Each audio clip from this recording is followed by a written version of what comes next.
All right, all right, all right. I like this mood. I like this spirit. Let's keep it on. Let's keep it on. Are you with me? Okay. Thank you so much, my sister Stacy. You definitely set the perfect baseline. When we talk about building power, we aren't talking about academic theory.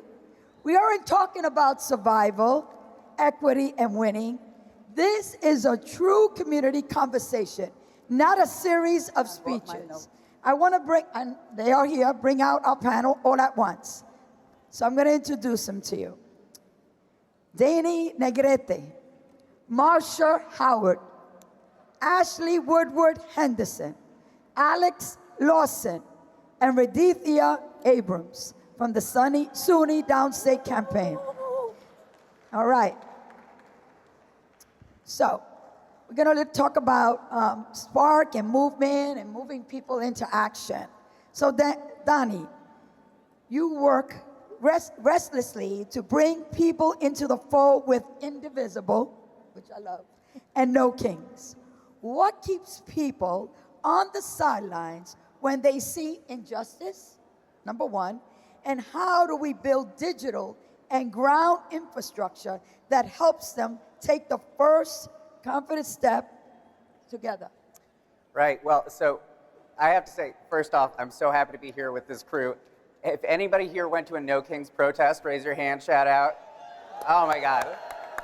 One of the best things to hear when you're planning an event is AFT will be there, because AFT shows up hugely, and I'm so appreciative for the partnership that we've had with you all throughout all of these No Kings and Hands Off protests. And genuinely, as we're seeing these actions just grow year over year, month over month, we're seeing people come off the sidelines not because they are terrified by what this administration is doing, by the stories that we're seeing of ICE activity and attacks on workers, but because they are motivated by those actions. They're motivated by those stories, and they know that they have power that they can step into in this moment. And the most important thing that we can do is tell them that they have a home to organize within, that they have a space to step into, that they won't be alone in that work. And that's what this whole movement is about, building those spaces and those homes for people to join. So when they do step into that power, they have people that they are acting alongside and that they can build collectively with. And that's what AFT and the union community is all about. And we are so excited and thankful that we've been able to build that alongside all of you. Thank you so much, Dani. So my next question is to Marcia. You live collective action at the absolute epicenter of your community, resistance in Minneapolis. When people discover they aren't alone, everything changes. So my question is, what does it look like on the ground to create spaces where everyday people feel safe enough to step forward and to participate?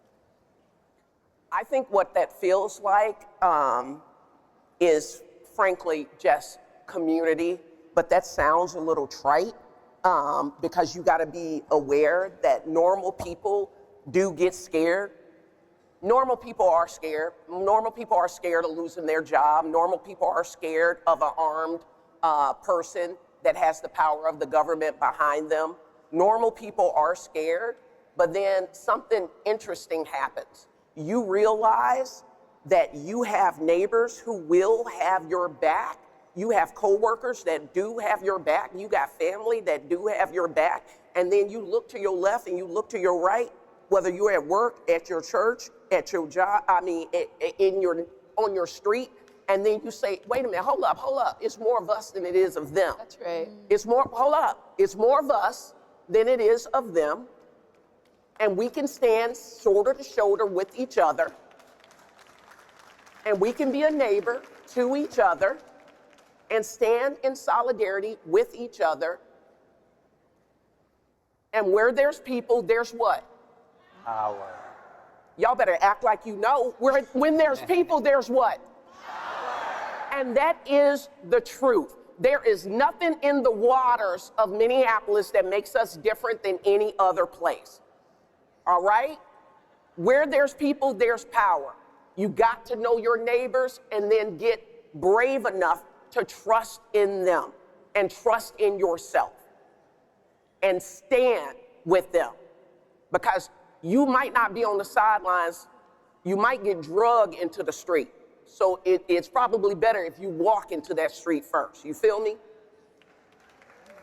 Thank you so, so much. So now we see the spark on the ground, but the next challenge is taking the local energy and scaling it up into massive institutional wins. So, Redetha, let's talk about a monumental victory. The SUNY Downstate campaign brought together with PEF, UUP, NYSET, local clergy, and elected officials to protect healthcare equity in Brooklyn, New York, and secure a $1.1 billion investment. What unexpected benefits emerged from this coalition, and how did labor and community partners successfully align their goals to save this hospital? So, at first I'd like to say, I came to this fight has been 20 years, right? So we can't say it was a win overnight. And I got into this fight towards the end. And so before me, there was a chapter president, Rowena Blackman Stroud, that for 20 years, this organization was closing, and she kept getting them to give us more time, more time. And so we were at the point where it was enough, and we did not want to hear anymore that we're going to give you another year, we're going to give you another 2 years, we're going to have another 3 years. And they got a new chancellor, and they decided to close the facility. And what really happened was, I think, what started the movement was the first time the chancellor came to Brooklyn in the community to tell the community that this hospital would no longer be there.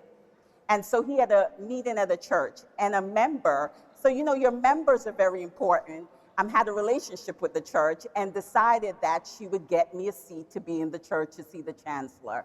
And at that point, we turned out over 300 to 400 people between UUP and PEF were present at the church to let them know that this would not happen. What materialized from that was the clergy was in the audience, community boards were in the audience, our members, our physicians, our doctors were in the audience, and that's what created this coalition. So what do we have to do? I wrote it down. It's community power, worker power, institutional and political power all together. I will tell you that I was very new at this job. I had a great local president, Fred Cole, that says, go ahead, girl, do what you got to do. We got your back. I saw Randy on the steps in Albany. I saw Melinda on the step, and they said, we're coming to Downstate. We're going to help you to do this work. And so we know we can't do it by ourselves. We need our community partners. We need our faith-based leaders. We need our people on the ground. We marched around that hospital until there was legislation for a decab. We marched around till we got the $1.1 billion to make Downstate what it is. But what is the issue? This is what I say. No permanent wins without permanent relationships. Come on. Build those relationships from the ground up. You have to build relationships in your community. And so what we're doing now is try to sustain those relationships while we rebuild Downstate Medical Center. We agree, relationships. Thank you, Redetha. Now, Alex, you navigate the federal landscape fighting to protect critical national safety nets with Social Security works. Looking at the example of local fights like SUNY Downstate, how do we effectively bridge the gap between outside community agitation and targeted inside policy strategies? It's a really important discussion. The answer is going to be the people in the audience right now.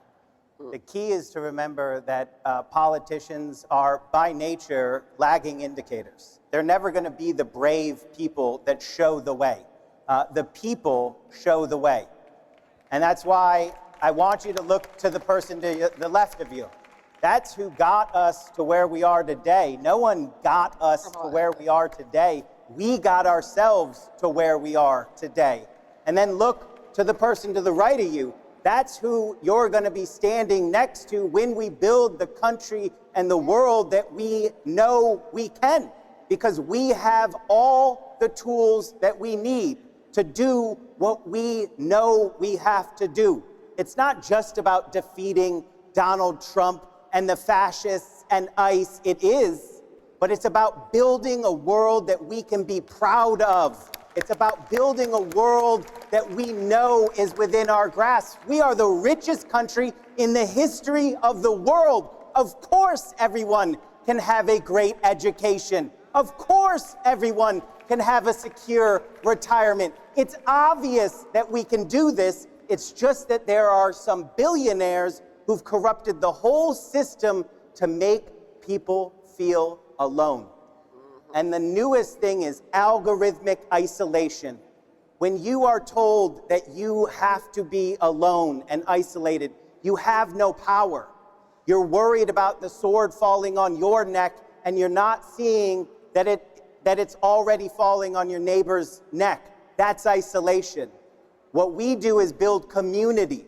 What we do is understand that only when we work with our neighbors in our community, that's when we feel our power. That's when we understand our bravery. And that's when we can invite more people in. And then, when we are brave, the politicians follow. Never wait for a cavalry that will not come, because we are the cavalry. You are the cavalry. It's our power that will change the world. And Washington, D.C. will just have to catch up to AFT. Yeah, I like that. So building relationships, building community, being present, great. And we all know that we're all doing that, right? Moving forward.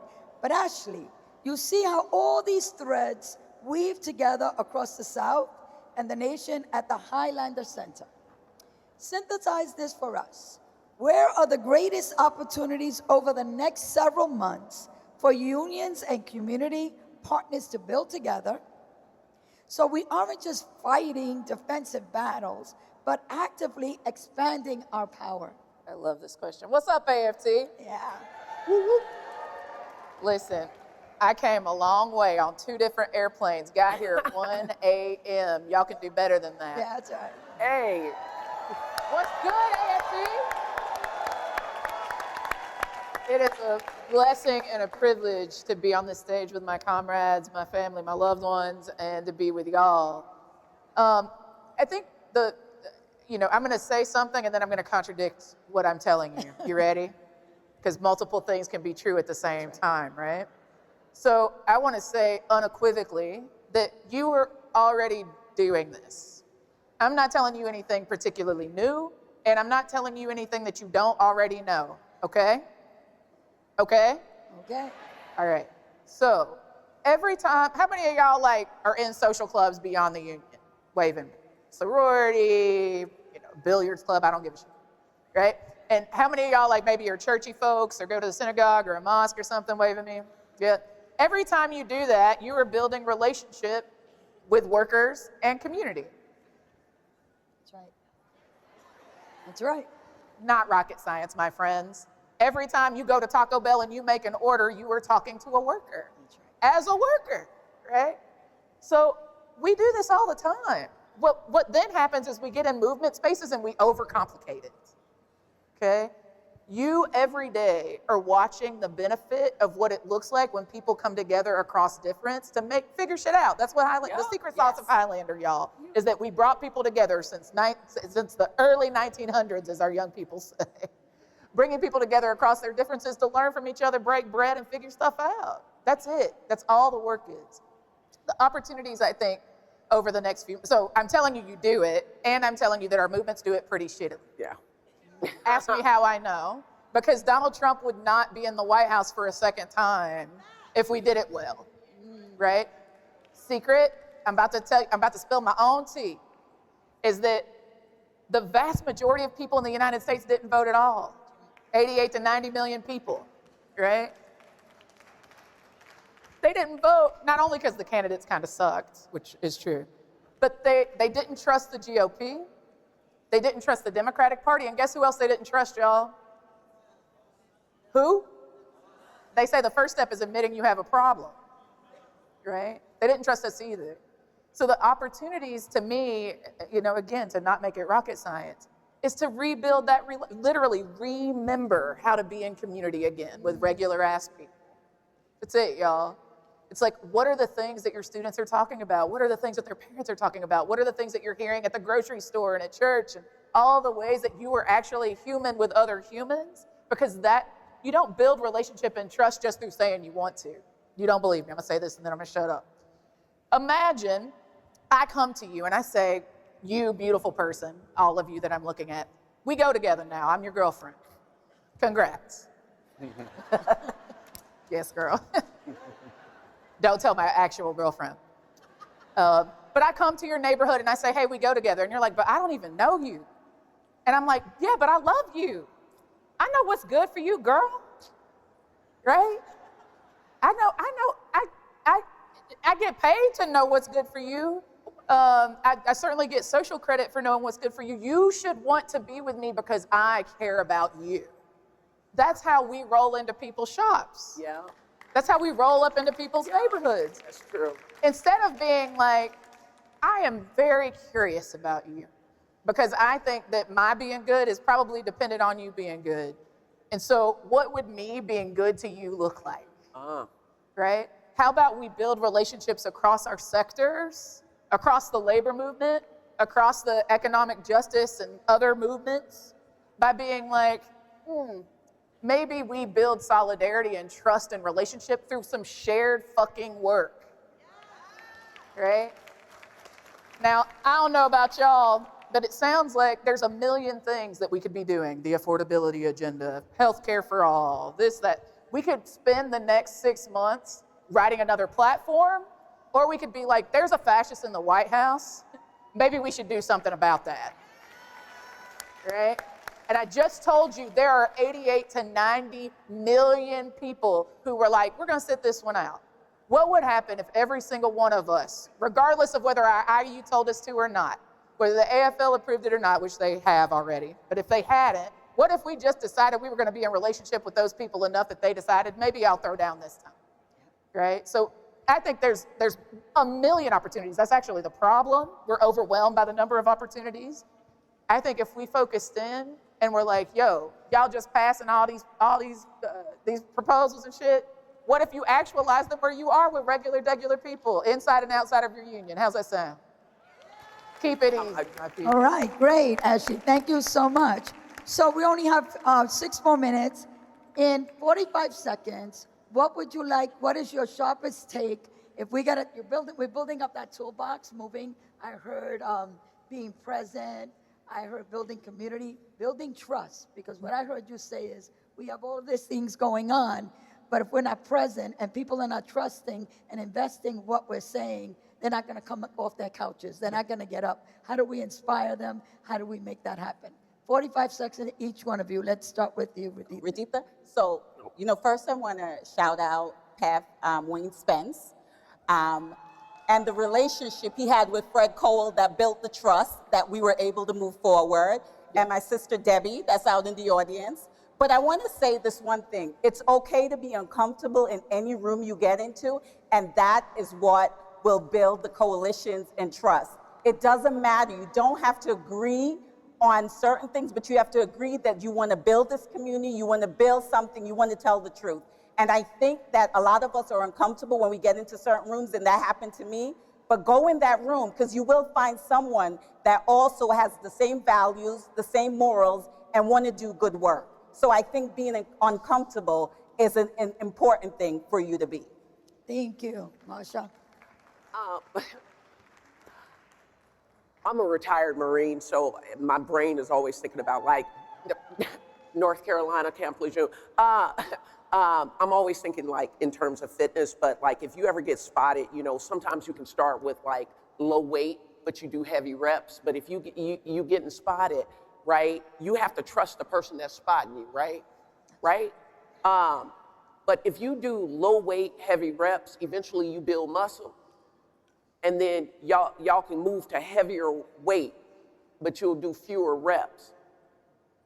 That's how it is. You are in coalition, you in community, and you start with things that may be lower weight, but you eventually can all join together when something is a heavier weight, but y'all can do that because y'all have already done these smaller things. Your unions, your locals should find alliances with other locals, with other community groups, with religious groups, with immigration advocacy groups. Start stepping outside the box, even if you think, oh, the electricians don't fuck with us. You know what? Find somebody. Everybody married to somebody. Everybody messing with somebody. Start having coalitions. Having coalitions, because y'all, we all workers. We're all workers, and you're gonna need them in times. I've been Black for 53 Black-ass years. I feel something in the wind. We all gonna need each other in a minute. You feel me? Thank you. Thank you so much. Alex? So I think everything that has been said, and there's a tension because we are brave, we are organized, we are leaders, and we create spaces and invite people in. But one thing that I personally had to learn is a little bit of humility in those spaces and the ability to offer grace to people who are walking our way but might not have been there the whole journey. It's more important to invite in with grace and build power than it is to be right all the time. Yes. Thank you. This is the key thing that I've learned in organizing, is that sometimes that uncomfortableness is that you and a person are not going to agree on everything, and that's okay. If the scales fall from someone's eyes, that is a magical moment to bring them in. But it might only be one time that they try to walk in, and if they're hit with resistance at that moment, they might never try again. So inviting in with grace and humility, even at the same time as we hold our identities as brave leaders who are marching forward to build the world that we know we can. Come on. Excellent. I love that. Dani? Yeah, you know, one of the things that I think I've really internalized about coalition building over the years is that when a relationship matters to you, it is okay for it to be asymmetrical sometimes. It is okay to say, I'm going to show up for this person, for this community, like every day, every weekday. I'm going to show up, even if they're not showing up for me, because somewhere down the line, I'm going to be taking a big swing, and I want them to know that I was there for them, whether it was a mutual aid on a weekday, maybe visiting their Congress member's office. The quiet things that not everybody sees, it is important to be a part of them so the person who matters sees them. Because when we actually do have to come in a few months together to take those big swings, and we need every part of this coalition to be not just leaned in, but to feel some degree of ownership, to feel like they have skin in the game. They want to see the people who they trust and they've built trust with week over week, month over month, year over year, leading that fight and inviting them in to lead with them. Thank you. Great. Great job. Go ahead, Ashley. I'm gonna work on my 45 seconds. Y'all saw me write it down because I don't want to get in trouble with my comrade. I'm gonna say a few things. Pulling on what Alex said, this is low ego, high impact time. This is low ego, high impact time. This is not about you. This is not about your single organization, your single movement. We all about to be real fucked up out here in these streets. I'm from Tennessee. Any Tennessee? Where's the Dirty South in the room? What's up, Tennessee? So, you know, it's bad already. And it's about to get worse. And, like, we still got 2 more years of this administration if we let it be. Prove it. Show, not tell. If no, we don't, then do it. Do it like my life actually depends on it, because guess what? It really does. That's right. Right? So, low ego, high impact. This is show, not tell time. I know you. I already told you, right? We go together now. So I know you are in here pissed off and exhausted, ready to rumble. I know that you are grieving and sad. I know that some of y'all are optimistic. Where are my optimistic folks? Like, it's gonna get greater later. I see you, I feel you. Where are my skeptics at? Y'all like, this shit's about to burn. Also. And let it burn. Yeah, right? So we're coming in from 1,000 different degrees of emotions. And so how many of y'all feel all of that at the same time? Yeah, me too, right? I'm a Gemini. So you should know that since I'm your girlfriend. So again, it's like, if you feel that way and you're relatively in action already. Imagine how it would feel to not have a political home and feel all of that. And all of y'all are telling all of us to do different calls to action on different days, every day, every week, for the next, how long? Right? Low ego, high impact, it's show not tell tone. I would offer that this is a time of multiplication, right? We need to be building bigger, badder relationships with more and more people instead of having these perfection cults, right?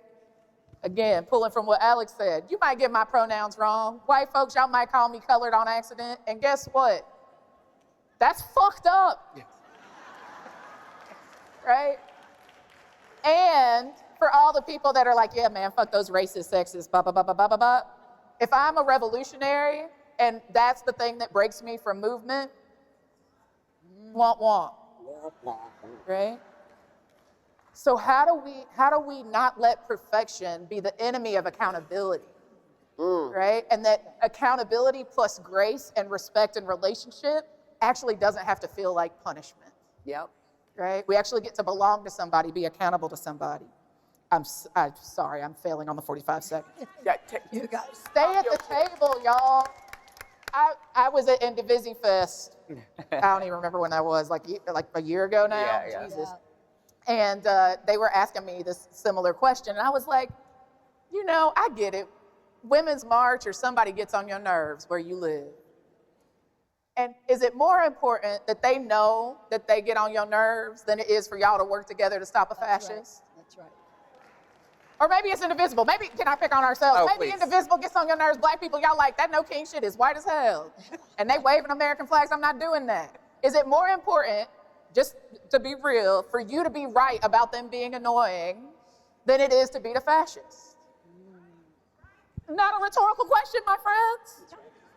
It is not. It is not. If the Christian preacher who gets everything wrong every day except he doesn't like Donald Trump is down to work with me, guess what I'm gonna do? You better work with him. I'm gonna work with him. I might take 3 showers, right?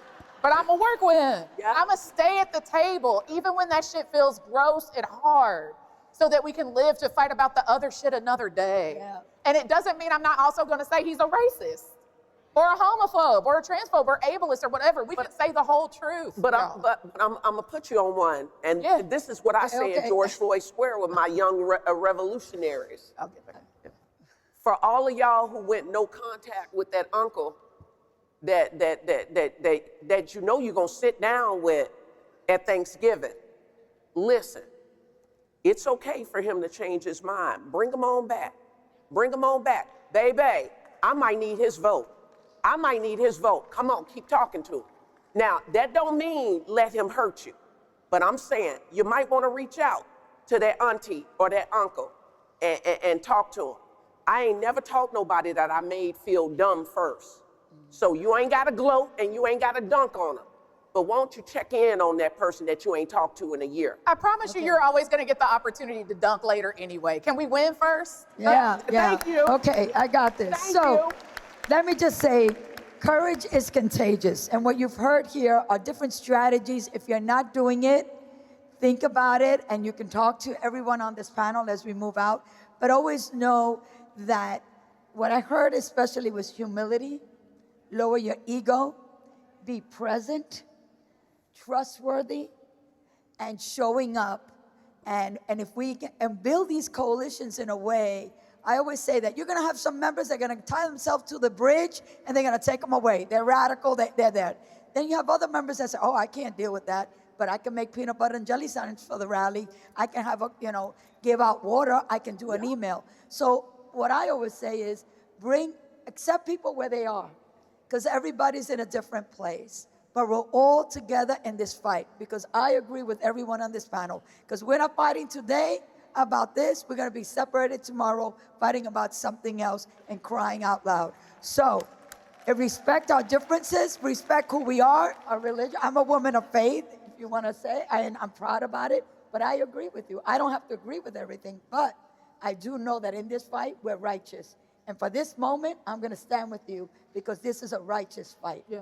So with that, I'm going to bring this song from its inspiration to direct actionable marching orders, please welcome back to the podium the president of AFT Massachusetts, Jessica Tang. Woo! All right.